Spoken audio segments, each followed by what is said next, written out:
Sergio, muy buenas. Hola, ¿qué tal? Muy buenas tardes. Sergio, ¿cómo has visto el inicio de estos primeros compases hoy en Estados Unidos? Hay que recalcar que hoy tenemos bastantes resultados sobre la mesa: Johnson & Johnson, Procter & Gamble, Bank of New York Mellon, Philip Morris, y recordando también que al cierre vamos a tener esas cuentas de Netflix. ¿Con cuáles te quedas? Por citar a lo mejor a dos grandes de distintos sectores como Johnson & Johnson o Procter & Gamble, ¿cómo estás viendo los movimientos de ambas compañías y sobre todo qué es lo más importante que deberíamos rescatar de sus cuentas? Vale, bueno, a nivel general lo que estamos viendo es una apertura positiva. Yo creo que el mercado pues está focalizando claramente en los resultados empresariales. Si nos fijamos en los de Johnson & Johnson, hemos visto que ha tenido un beneficio un 18,18% más que el año anterior, hasta $2,60, cuando el año pasado en el mismo trimestre tuvo 2,20. Y en cuanto a ingresos, ha tenido 23.340 millones. El año pasado en el mismo trimestre tuvo 21.080, con lo cual ha sido un 10,72% más. Además, Johnson & Johnson, que lo voy a poner en pantalla para que podamos ver el gráfico, lo que ha dicho es que va a seguir, que sigue manteniendo el pronóstico de venta de vacunas para el año 2021, lo cual eso es muy positivo. Y por otro lado, hemos tenido también los resultados de Procter & Gamble. Si nos fijamos en Johnson & Johnson, estamos viendo un rebote desde los mínimos anteriores. Parece que se quiere empezar a reestructurar al alza el valor después de una caída potente, ¿no? Desde los máximos del 23 de agosto. Aquí en este caso tenemos una especie de doble suelo activado al romper justamente la zona de los 162,55. Es cierto que tiene resistencias por el camino. Tenemos de momento a la media de largo plazo que pasa por los 166,40 y luego tendríamos a la media de 50 que pasa por los 167, pero parece que sí que se quiere reestructurar al alza después de estos resultados y después de que se siguen manteniendo las perspectivas para el año. Y luego tenemos Procter & Gamble. Procter & Gamble ha dado un resultado, un beneficio por acción de $1,61 cuando se esperaba 1,59, con lo cual ha superado las previsiones. Ha quedado peor que el año pasado en el mismo trimestre. El año pasado tuvo un beneficio por acción de 1,63, con lo cual ha tenido un beneficio un 1,23% menos que el año pasado, pero en cambio ingresos sí que ha superado lo que en este caso pues tuvo en el mismo trimestre de 2020, ¿no? Hemos tenido 20.340 millones cuando se esperaban 19.790 y cuando el año pasado tuvo 19.320, lo cual es un 5,28% más. Sin embargo, aquí sí que es cierto que Procter & Gamble ha avisado, ¿no?, de que pues, podría haber preocupaciones en el futuro por todo el tema de los cuellos de botella en los suministros, que esto le puede penalizar, y de ahí que estemos viendo pues esta fuerte caída del 3,52% en sus acciones, con lo cual aquí en este caso se está viendo más penalizada por las perspectivas de futuro que por los resultados en sí que ha publicado. Sergio, hablábamos al principio del programa de ese primer ETF sobre el futuro del Bitcoin que iba a empezar a cotizar hoy, o al menos era lo que se esperaba. Ya lo tenemos aquí, ahora mismo está subiendo un 0,95% ese ETF de ProShares. Hay que recordar que es un ETF sobre futuros del Bitcoin y no sobre el Bitcoin al contado. Ha empezado subiendo un 3% más o menos, se ha desinflado un poco hasta el 1%. ¿Cómo podemos valorar esa subida? Al final es una subida, es cierto que ha empezado a cotizar en positivo, pero vemos que es una subida bastante ligera. Y también, Sergio, yo quería aprovechar también para preguntarte esto: ¿cómo puede afectar al Bitcoin? Porque hoy, al Bitcoin al contado, porque lo tenemos cotizando también en positivo. Es cierto que está en zona de máximos, pero si miramos históricamente al precio del Bitcoin, cuando ha habido, acontecimientos como este, por ejemplo, cuando empezaron a cotizar esos futuros sobre el Bitcoin en la bolsa de Chicago a finales de 2017, o cuando pues se salió a bolsa Coinbase, es cierto que antes de eso vemos una subida muy pronunciada para esta criptomoneda, pero en cuanto eso termina, pues vemos una caída. Por tanto, debemos seguir otra vez esa estrategia de comprar con el rumor y ahora sí vender con la noticia, con esa noticia de que ya tenemos aquí sobre la mesa ese ETF sobre el Bitcoin. Es distinta cuando salieron los futuros, porque en el momento en el que salieron los futuros sí que había la posibilidad de ponerse corto, ¿no?, de ponerse bajista, y de ahí sí que es cierto que pues hubo presión vendedora por parte de las manos fuertes que se pusieron cortos en el Bitcoin. Las manos fuertes hablo de inversores institucionales.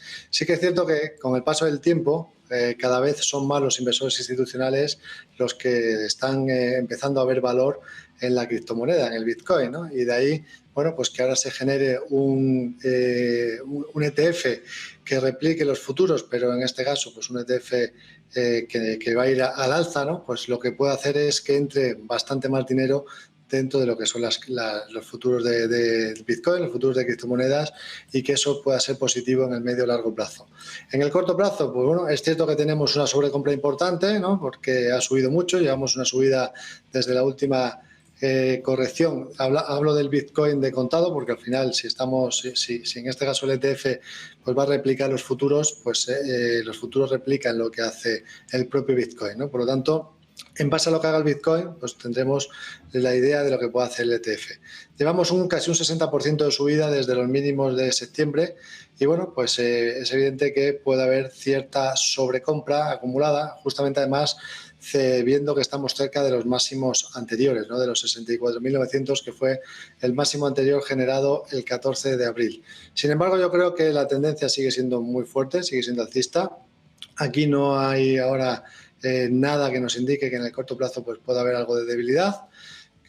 Yo sí que es cierto, ¿no? Que pensaría que, bueno, viendo que estamos muy lejos ya de zonas de soporte, quizás el punto de entrada ahora mismo no sea el más óptimo, quizás habría que esperar a ver si vuelve a atacar esos 64.900. Si no lo supera y vemos alguna corrección, pues esperar a que corrija para entrar en mejores precios. Si supera esos 64.900, también me esperaría a ver alguna corrección posterior para entrar a mejores precios, y ahí ya sigue con mayor probabilidad, ¿no? Porque si superase esos 64.900, lo que nos activaría sería un objetivo teórico por segundo impulso alcista de largo plazo, cogiendo como referencia el último movimiento, ¿no? Que nos ha llevado desde marzo de 2020 hasta los máximos generados en abril de este año 2021. La corrección que hizo fue una corrección proporcional al 61,8% de Fibonacci. No perdió ese nivel, que es el que marca si hay un cambio o no de tendencia. Al no perderlo, la tendencia sigue estando intacta de largo plazo y, por tanto, bueno, pues si superase esos 64.900, pues el siguiente objetivo teórico estaría en los 90.000. Yo creo que a partir de ahora el mercado empieza a ser más optimista y además considera también que el mercado de las criptomonedas pues se puede comportar bien en un periodo de inflación, ¿no? Como el que estamos viviendo, y por tanto, pues más que nada, yo creo que es importante empezar a tener en cuenta ya las criptomonedas para aquellos que no las habrían tenido en el pasado, ¿no? Tener una parte de nuestra cartera en estos activos, aunque sea una parte pequeña, pues siempre puede ser una forma de tener diversificada nuestra cartera y por supuesto, pues bueno, si le pasase algo a las bolsas, una correlación distinta, ¿no? Que no sea solamente renta variable. Pero ya digo, estamos muy cerca de máximos, el punto de entrada no es bueno. Habría que esperar alguna corrección para entrar a mejor nivel. Y si se está dentro, para mí sería perfectamente un mantener, porque no hay ninguna pauta de giro. Y hablando de esa diversificación, Sergio, por mirar a dos activos que han sido pues más tradicionales a la hora de acudir a ellos como refugio, y estamos viendo caídas en el dólar, estamos viendo una mayor debilidad de la divisa. Bueno, tenemos que recordar esos datos de producción industrial en Estados Unidos que conocíamos en el mes de septiembre, que nos daban a entender que las fábricas estadounidenses han estado sufriendo algo más, y en contraposición a lo que está ocurriendo en el dólar, bueno, pues vemos al oro rebotando ahora mismo un 0,74% en el nivel de los 1.778 dólares la onza. ¿Cuáles son las referencias que tenemos que mirar en estos dos activos?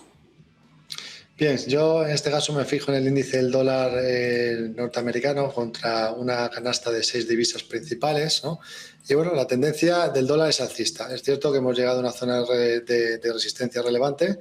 Fijaos que el propio Pro Real Time dentro de la plataforma de IG nos marca, si ponemos los puntos pivote, pues que tenemos aquí una zona de punto pivote en anual, lo cual eso, pues es una zona de resistencia importante. Desde ahí pues nos está dejando una especie de divergencia bajista, ¿no? Con doble techo. Podríamos ver alguna corrección en el corto plazo en el dólar, a medida que hay un poco más de optimismo también en los mercados debido a esas presentaciones de resultados. Normalmente pues el dólar actúa más como refugio cuando hay más miedo. De momento parece que el miedo se está echando a un lado, por lo menos en el corto plazo, y pues en este contexto eso es positivo. También hay que fijarnos muy bien en lo que hacen los bonos. El bono americano a 10 años, en este caso, pues tenemos una clara tendencia bajista. Es cierto que en el corto plazo, bueno, pues hoy parece que quiere tomarse algo de descanso. Si hubiese algún rebote en los bonos, pues esto sería perjudicial para el dólar en el corto plazo. Pero ya hay que decir que en el medio plazo la tendencia sigue siendo bajista en los bonos y sigue siendo alcista en el dólar. Y la otra que me preguntabas, que me habías preguntado, perdón, era el oro, ¿verdad? Que me has dicho que tenía una contraposición, que estaba haciendo lo contrario. Es justo, ¿no? El oro normalmente pues tiene una correlación inversa al dólar, se comporta peor cuando el dólar sube y se comporta mejor cuando el dólar pues en este caso se toma un descanso, como está siendo en estos momentos. Es cierto que el oro pues, es un activo clásico, ¿no?, de refugio, sin embargo le está costando mucho en los últimos tiempos. Yo mientras no vea a un oro por encima de los 1.834 dólares estaría fuera del activo, ¿no? Con lo cual me fijaría en otros activos. Si me quiero ir a materias primas, hay otras que están mucho más fuertes, como pueden ser las energías o incluso como pueden ser materias primas agrícolas, que se están viendo beneficiadas de una fuerte demanda y también de que el precio sube por que las energías pues cuestan más y eso hace que aumenten los costes de producción. Así que me fijaría más en, ahora mismo, materias primas agrícolas o en energías que en el oro o en la plata. Hoy hemos tenido una nueva noticia sobre la crisis de Evergrande, aparentemente buena noticia. Ahora pues te queremos preguntar a ti exactamente cómo podemos valorarlo. Es el hecho de que Evergrande ya ha pagado pues un cupón que vencía este martes. Según tengo entendido, si está mal, corrígeme, Sergio, era un cupón de tan solo 19 millones. Es una cantidad bastante pequeña para la elevada deuda que tiene esta compañía, que son 300.000 millones de dólares. De todas formas, la pregunta un poco es si esta noticia cambia un poco las perspectivas que teníamos sobre esta empresa y parece que vemos un poquito la luz al final del túnel de esta crisis que ha tenido tan preocupados a los mercados financieros, pero que parece que ahora ha quedado un poco en segundo plano, ¿verdad? Bueno, de momento lo que está haciendo Evergrande es pagar los vencimientos de los bonos nacionales, no está pagando los bonos en el extranjero, los bonos en dólares. Lo que está calmando al mercado ha sido las inyecciones de liquidez que está haciendo el Banco Popular de China, el gobierno de China, para pues intentar que en el caso de que pues hay una crisis como se podría anticipar, una crisis inmobiliaria, pues que afecte lo menos posible al sector financiero y que por tanto pues eso haga que haya menos incertidumbre actualmente en el mercado.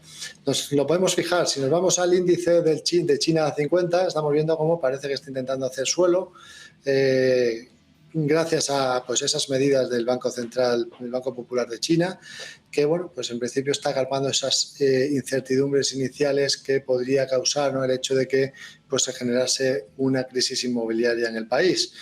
Pues de momento parece que el gobierno lo está paliando pues en ese contexto los inversores de momento se están fijando menos en ello y están un poco menos preocupados de la situación actual. Por último, Sergio, teniendo en cuenta que hoy vamos a conocer ya las cuentas trimestrales de Netflix, la primera de las FANG en presentar sus resultados, ¿qué es lo que podemos esperar de este tercer trimestre y sobre todo ya no solo del trimestre que cierra, sino de las proyecciones a futuro? Entendemos que, por ejemplo, uno de los grandes éxitos de los que se está hablando tanto ahora y que puede resultar en ganancias sustanciales para Netflix, que es el juego del calamar, pues va a ser algo que ya vamos a ver cómo va a repercutir en el cuarto trimestre, no tanto en este, porque al final es una serie que se estrenaba a mediados del mes de septiembre. La repercusión ya la veremos en el cuarto trimestre, pero en medio de esa mayor competencia, en esa guerra del streaming y teniendo en cuenta que Netflix está creciendo cada vez menos de lo esperado, sobre todo en un mercado como el estadounidense, ¿qué nos puede decir la compañía? Bueno, en el caso de Netflix es cierto que el mercado ya viene anticipando que los resultados empresariales que iba a publicar en este trimestre iban a ser buenos, ¿no? Lo que se espera para el día de hoy, las previsiones indican que el beneficio por acción esperado son $2,57. Si eso se compara con el año pasado, en el caso de que quede así, porque puede ser diferente, ¿no?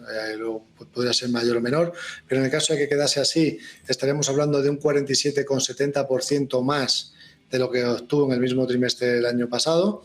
Y en cuanto a ingresos, se esperan 7.480 millones, cuando el año pasado tuvo 6.440. Estaremos hablando de un 16,15% más en el trimestre este año que el año pasado. Con lo cual, bueno, pues eso es positivo. Es cierto también lo que comentas, ¿no? Que la serie de, pues el juego de calamar está teniendo mucho éxito a nivel mundial. Eso pues puede conllevar, ya lo veremos, a que cuando nos lo diga, ¿no? A ver si esto ha generado pues más suscripciones a la televisión de pago. Si es así, pues evidentemente podemos anticipar mejores resultados de cara al último trimestre. Yo creo que lo más normal sería pensar que le está yendo bien y que le puede seguir yendo bien.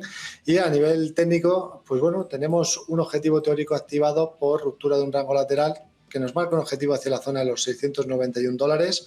Yo creo que lo más probable es que termine por cumplirlo y además a nivel fundamental también creo que está cotizando barata, a pesar de que el crecimiento pues, no está siendo tanto, ¿no? Como en épocas anteriores.